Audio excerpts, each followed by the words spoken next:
એક આપણા સમાજની દીકરી એક ઠાકોર કોળીના સમાજના છોકરાએ લગ્ન કરી લી? ભય લાગે, કલંક લાગે. સાધુ ને બ્રાહ્મણ તમારું કુળ હોય, સાધુ કુળ હોય, બ્રાહ્મણ કુળ હોય, એ તમે એક કુળના સંતાન છો, જરૂર કરી શકાય. પણ જે કુળમાં કોઈ સારો વિચાર નથી, જે કુળમાં કોઈ સંસ્કાર નથી, એવા કુળના યુવાનારે લગ્ન કરે, એવા કુળની યુવતીયારે લગ્ન કરે. તમે થોડોક વિચાર કરજો. પહેલા બફાટ અને પછી માફીની આશા. બાપુ, આ સમાજ છે, સમાજ પર કરેલી ટિપ્પણીને કેમનો સાંખી લે? સિમરધામ ગીરમાં શિવકથામાં રાજુ બાપુએ કોળી અને ઠાકોર સમાજ પર જે બફાટ કર્યું તે વિડીયો અત્યારે સોશિયલ મીડિયામાં ખૂબ જ વાયરલ થઈ રહ્યો છે. ત્યારે કોળી અને ઠાકોર સમાજનો રોષ જોતા બાપુ માફીની લાઈનમાં લાગ્યા છે. નમસ્કાર, હું અમરીન અને તમે જોઈ રહ્યા છો નિર્ભય ન્યૂઝ.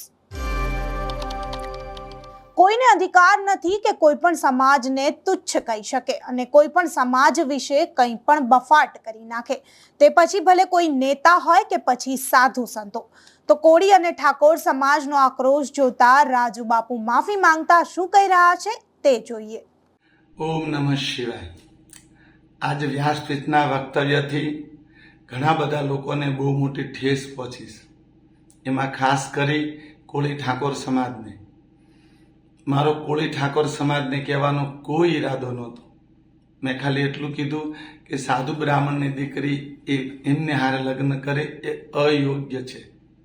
છતાં પણ હું એમ કહું છું કે હરેક સમાજની એક ગરિમા હોય છે, હરેક સમાજનું એક સ્વમાન હોય છે.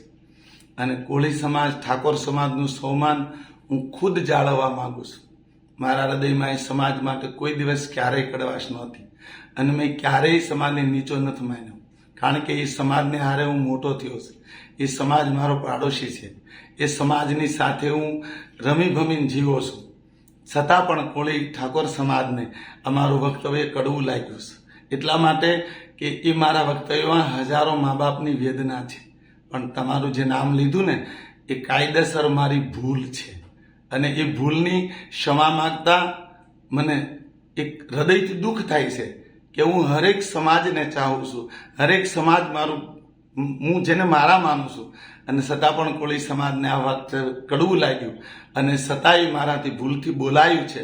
હું એ બદલ ક્ષમા માંગુ છું અને પૂરા સમાજને કહું છું કે નહીં, એ સમાજ કોઈ દી નીચો નથી. સમાજ આદરણીય છે અને સદા માટે સમાજ આદરણીય રહેશે. મારો તો પાડોશ છે ને મારા તો પરિવાર છે, મિત્ર છે. એટલા માટે સમાજને કોઈ આટલું બધું દુઃખ લગાડવાની જરૂર નથી. છતાં પણ દુઃખ લાગ્યું છે સમાજને, એ બદલ હું રાજુ બાપુ, શિવકથાકાર, બે હાથ જોડી પૂરા સમાજ આગળ ક્ષમા માંગુ છું કે મારા વક્તવ્યમાં થોડી ભૂલ થઈ છે. એ વક્તવ્ય બદલ મને સમાજ ક્ષમા કરે. કાલે વ્યાસપીઠેથી પણ હું કહીશ કે સાધુથી પણ આવું ન બોલાય, પણ સમાજની વેદના એ સાધુની વેદના છે. એટલે ક્યારેક વેદનામાં ભૂલ થાય, મારી ભૂલ થઈ છે, હું કબૂલ કરું છું અને પૂરા સમાજને આગળ ક્ષમા યાચના કરું છું કે એક સાધુનો દીકરો જાણી, એક સમાજની વેદનાને જાણી મને ક્ષમા આપે. દિલથી બધા આગળ ક્ષમા માંગુ છું. એ સમાજ આદરણીય છે. આ ધરતી માટે કોઈ સમાજ નીચો નથી અને કોઈ સમાજને હું ક્યારેય નીચો કહેતો પણ નથી. દરેક કોળી સમાજ, ઠાકોર સમાજને મારા વતી વંદન. મને ક્ષમા કરે.